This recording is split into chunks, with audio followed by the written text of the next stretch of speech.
17.5 million people. 1/3 of all rural families are left behind in an age of technology and industrial progress. Families, some of them large families, make less than $3,000 a year.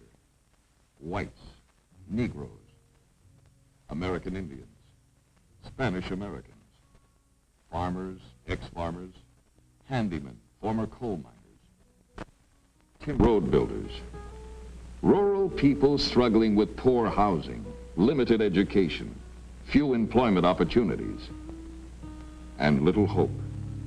Throughout America, regardless of race or heritage, they are trapped in a life they did not choose, a life they feel powerless to change. Well, you can watch them walk along the street. They're bent over with their arms crossed frequently, looking down, walking usually slowly. You don't see any quickness or brightness in their step. They just have a defeated look and a look of hopelessness. I just do labor work and got no education. And just labor work's all I have to hunt for. Well, there could be a whole lot done in the way of improvement. It could stand a whole lot more improving than furnishing now. It's actually it could stand some better than our years got. Of course, I don't know where the man will have to make out if he don't get no better. He'll have to make out some way. These 6 of us in the family, and I only draw $96 a month. $96 a month for 6. Clothe them, send them to school. Yet we now know their lives can be changed.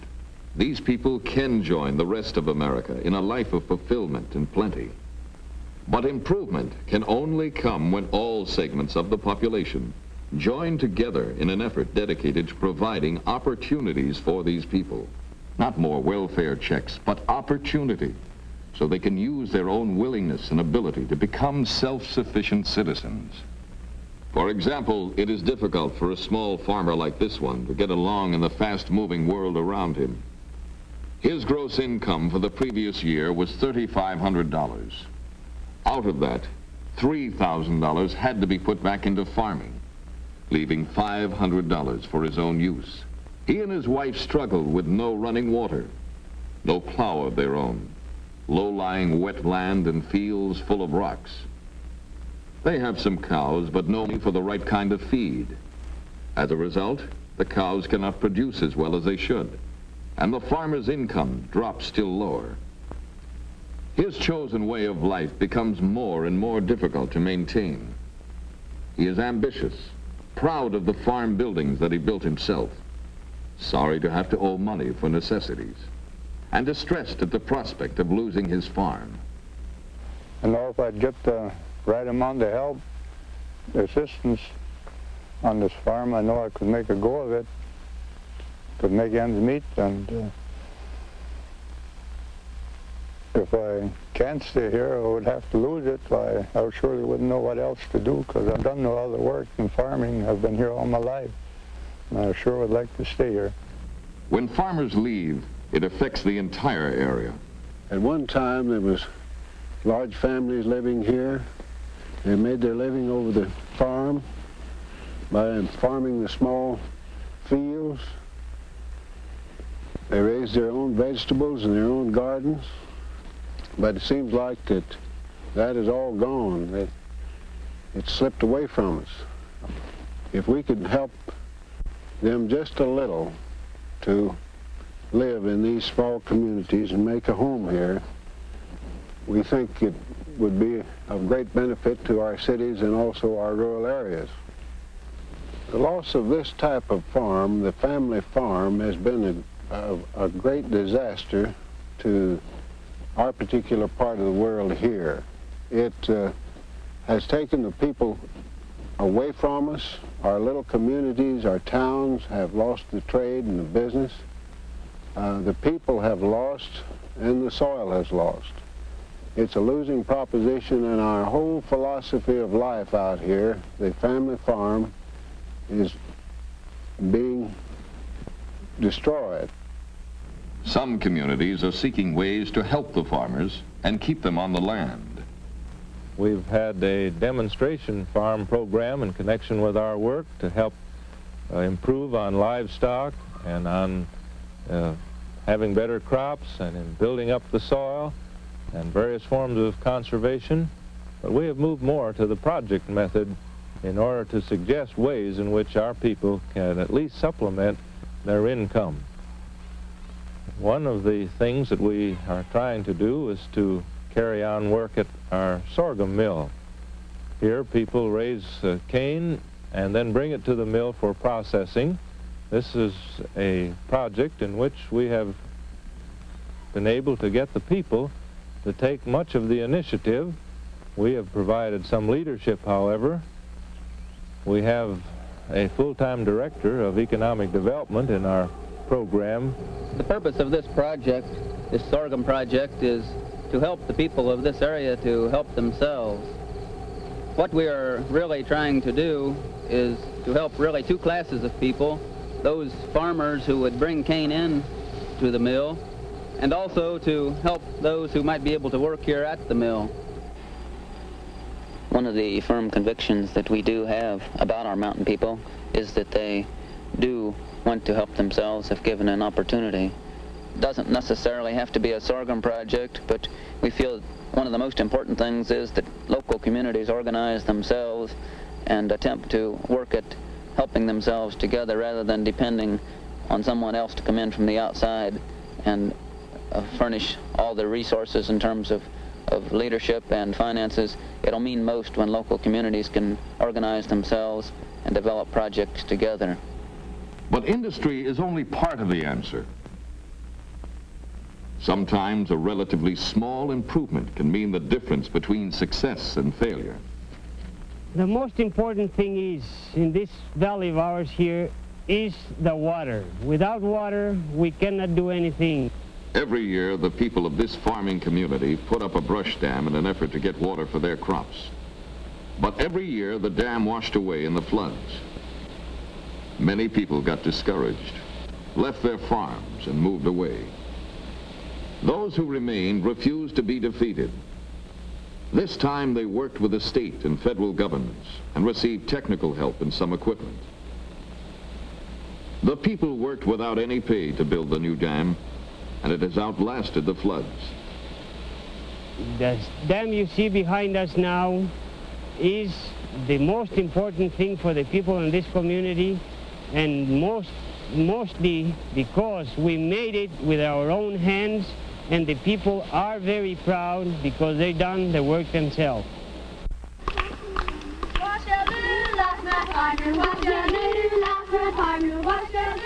Rural poverty involves more than the specific problems of farmers. Its effects are widespread. Children are especially hard hit. By nature, full of life, exuberant, eager to learn, children are crushed by poverty.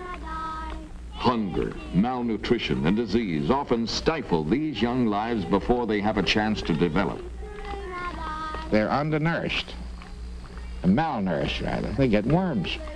Now, it's a pitiful thing to say, but 80 out of 100 children in some of these schools have parasitosis, which means worms. It's common knowledge that literally thousands of children go to school each day and go throughout the day with anything to eat because they do not have lunchroom money. Well, I would love to see them have a hot lunch, for one thing. Now, other stuff out of a can, you know, and pour it out. And the children entering many others. They had no breakfast before leaving home. But this school found a way to give them a hot meal early in the morning. The cafeteria staff is paid by the regular school lunch program, and the extra food is provided by the federal government. As a result, the children no longer have fainting spells, nor do they sit through a long day of classes on an empty stomach. What about the child who comes from an inadequate home where he gets no encouragement from his parents, where he doesn't have enough to wear, he doesn't have enough to eat, he comes to school hungry, he comes to school without having any experience in the past with books, anyone at home to help him? The attitude of the family is that of frustration and despair. We're hoping that in the daycare center, a demonstration research project to give these children an opportunity to have the experiences, social and educational, to better prepare them for the first grade and later education. These children of this particular area, without this experience, would be spending most of their time in the homes which are not equipped to give them the type of advantages which we are at the daycare center. It is our hope that by giving these children free school experience, they will be ready for learning when they do enter the first grade. The Meadowbrook Daycare Center has been in operation now a little over a year. We recognize the fact that a lot of our young boys and girls in the grammar grades were staying home to take care of children. So therefore we were interested in providing some type of supervised care for these children. Then another thing that we thought in terms of, if we could get the daycare center started, it would mean for some people a gainful employment. Another thing that we were very concerned with was the fact that these children's parents would be able to work and they wouldn't have to worry about what are their children doing at home.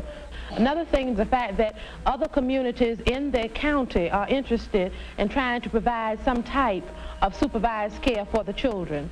I think the problem of basic education for our children is a critical one, and one that we don't really see the total picture on. The schools can't do the whole job. With the kids in school, it gets pretty hard. When they run out of clothes, we have 9. One is my oldest boy quit school last year. Last year he didn't go to school. We did all we could. We talked to him, and my brother used to write to him and talk to him and tell him, but I guess he just didn't want to go to school anymore. He said that he never did have what he needed most of the time, and that when it got to where he had to pay for those current events and things like that, that all the other kids would pay for him, and he was the only one that would be without paying, and it used to embarrass him and things like that. Well, maybe that's what actually got him to where he didn't even want to study anymore. I really don't know. We do occasionally have a few who cannot make out in the public school. They are so far behind from not having attended school regularly in their own homes that they are too frustrated to learn in the public school. They feel they can't do it, and as a result, their behavior is difficult, and the teachers find it very difficult to teach them. For these children, we have a special class here on our campus where they can hopefully receive the kind of individual attention they can use to get a new attitude toward learning and an interest in learning, which they haven't had before. These children at the present time are all teenagers, working about on a 3rd or 4th grade level. In the 3 weeks that I have worked with them, I've gotten to know, of course, more about them and can see what difference there is between a child here in the hills who has had a rough home environment to one who would be in another state or another area. I feel that just from work standards themselves, work habits, and their attitude about their own selves, that they would be much different if they had had a good, normal home upbringing. And I feel this very definitely in all 3 children, not Willie perhaps so much as Minnie and Jimmy, but Jimmy has possibilities, and I feel is of normal intelligence, if not above. And I feel that he has a good mind when he wants to use it, but he's been defeated so many times in living, in expressing himself, and in being in school that he just no longer has a desire to learn. Suppose that he does make the effort to learn and succeeds. What then? Will there be a job for him and for many others like him? We need help, work. That's all we ask, just a job. Yeah, I'd like to work. I'd like my husband to have a steady job, and that way we could get along better. When industry and government work together, These people can be trained to work well in new jobs. Sequoia carpet mills became a dream in the minds of several of us, a dream that had a purpose, and that purpose was to provide the opportunity for employment for people such as these here in this room, who without this or other industrial opportunity would not have a job. There were many obstacles to overcome in the establishing of a new industry in an area that had never had any experience in textiles. All of the local people had to be trained in jobs that are skilled, for we have no unskilled labor in our plant. This was accomplished through cooperation of the state and federal government in their various training programs. And we found that these people not only were anxious and willing, but in some instances learned faster than people who had grown up around textiles. We've had a lot of thrills in seeing these things come about. Our job isn't finished. We've got a long, long go. And I seriously doubt that our one little humble effort here could alleviate the poverty in the area, because there's still a lot of people that need an opportunity. We have many, many applications on file right now. But such things as one Indian man who had several children. First week he was here, his wife had to come down and get the car from him so she could put the commodities that she received in the back of the car, the free gift from the rest of the working society to help them not starve to death. This is a program that I'm sure is very beneficial, and we're not criticizing it at all, but a person receiving something without giving something in return does not have the self-respect that they need to really be a good American citizen. At our grand opening, we saw a little boy dash under the rope that we'd set out, and this boy's father had been the man that had given the keys to his car to get the commodities the first week he had been there. Well, this little boy, about 4 or 5 years old, ran under the rope and pointed at his father and said in a great big loud voice, "That's my daddy." And all of us that knew the story of this particular man got tears in our eyes, because that boy could point with pride that that's my daddy there doing a good day's work and getting an honest day's pay for it. Even with a job, a man may have to return at night to a dilapidated, crowded shack where his incentive and determination can slowly ebb away. I think the most immediate and the most drastic need in this territory, especially in this county, is housing. The houses in this county, 99% of the residences are frame, and they're from 20 to 35 to 40 years old. They have been patched and cobbled up until they don't look too bad from the outside as you pass, but they actually fall into pieces. 95% of the homes have outside toilets, no water facilities.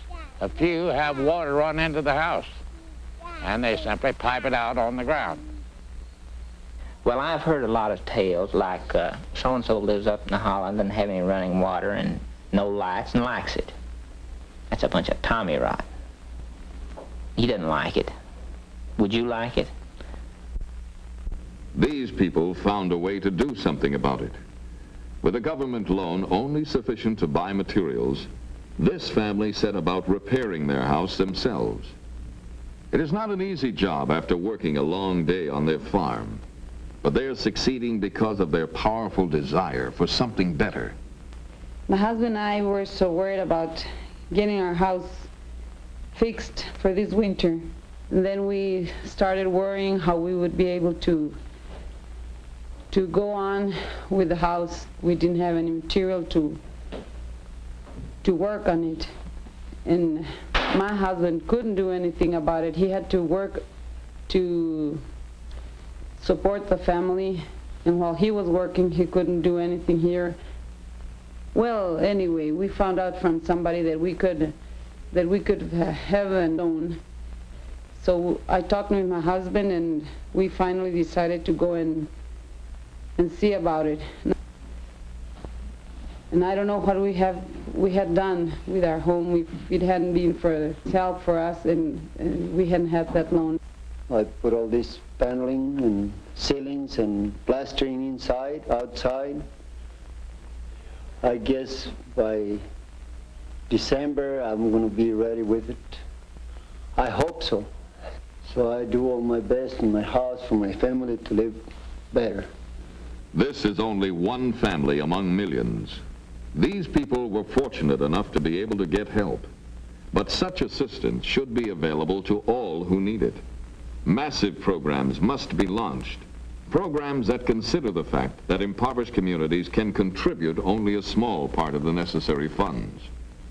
The people of each community must get to know each other, understand each other, and finally, act together. It seems to me that this is what we've got to do. Any county that is really interested has got to bring together a good, strong basis of public support. Not only a few interested persons. There's got to be representation from boards of county commissioners, from city governors, from all of the agencies that are concerned, schools, community colleges, industrial education centers, welfare and health agencies, employment service. And there's also got to be representation, involvement, participation by leaders in the communities where the people live that most need help. We've got to understand how these people look on life, what they see as the barriers to their finding jobs, finding opportunities for themselves and their children. Hayter's Gap, a mountain community in Washington County, Virginia. A community like many others, where a few men became concerned and anxious to do something for their town. The important thing was to unify the people who were scattered throughout the area. Seizing upon the idea of a community club, they held their first meeting. A meeting that included about 70 members of the community itself and people from all the government branches in the county. One thing was stressed: everyone had to be involved. To do this, they launched a number of programs, particularly in the field of recreation, baseball games in the afternoon and picnics in the evening. But money was needed for these projects. To raise it, they set up a lunch stand in a donated garage, and rotating groups of volunteers from the community operated it on weekends. Now the community wanted to broaden the scope of its projects, involve the whole county, do more to help the people. To accomplish this, the director of the program wrote a letter asking for help. The letter arrived at the United States Department of Agriculture in Washington, and almost immediately the townspeople had some help. They learned of the Office of Economic Opportunity and were able to present their plans.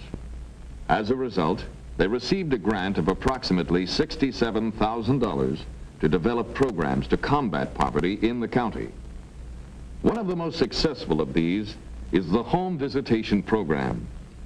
One young man, only 19 years old, works with high school dropouts and others. I meet them in the homes, on the streets, and in many particular places, and peculiar places too. As I meet the dropouts and talk with them, gain their confidence, I try to persuade them to go to either technical school or back to high school maybe. In doing this, I take them to technical school, let them talk to authority there, and explain things, such as the classes, the courses, how long they last. And with this, they become interested in this. And so eventually they will enroll in the technical school and take a trade and become specialized in this. The thing that I'm particularly interested in is the illiterate people, especially the young illiterate people. In this rural area of ours, there are many that can't read or write, and without this, they are just lost. Therefore, I spend a great deal of time and put forth a little more effort each day to help these people to learn this, reading and writing, so as they can go to school and take their place in this everyday world. Another worker in the home visitation program is a woman who is moving around the community with an intelligent attitude, presenting the programs in a new way to the people she meets.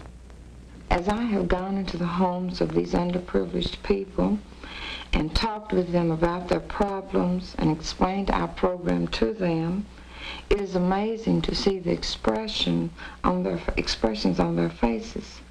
Some believe, some say, this is too good to be true, while others say, when did this happen? Where can I go to apply for this program? In explaining this program to the people, I always emphasize the fact that one must get himself qualified in order to get and hold a job. We are having group meetings in order to open doors and decide where our future is going to be. I am hoping that our county can be surveyed in terms of better job opportunities and employment needs for qualified people. Washington, one example of a community in action. Federal government stands ready to help all rural communities in their fight against poverty. But the communities themselves must take the initiative, organize and prepare programs to eradicate poverty. The framework and the means exist for a creative partnership between government and local leadership. They exist in the Economic Opportunity Act, in programs of the United States Department of Agriculture, and in the services of other federal and state agencies. Now it is up to local leaders to act. A start has been made. Much more remains to be done. It is said that the poor will always be with us. But who knows what man may accomplish when his goals are high and his determination unfailing.